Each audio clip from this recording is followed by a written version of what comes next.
Sveiki! Šodien, diemžēl, Agnes nav, bet nu nekas tāds. Šodien es jums uzdošu atšķirīgos jautājumus. Atbildiet lūdzu turpat apakšā komentāros. Uz 3 atšķirīgi jautājumi šodien. Pirmais atšķirīgais jautājums. Kāpēc nevar līdz 2 dienas pēc kārtas? Otrais atšķirīgais jautājums. Kas tas ir?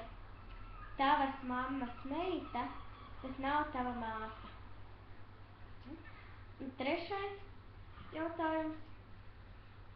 Kad tev mājās izslēdzās elektrība, kurā krēslā tu sēdēsi? Elektrības krēslā vai ēdiena krēslā? Nu kā? Uzdevu. Lūdzu atbildes rakstiet komentāros.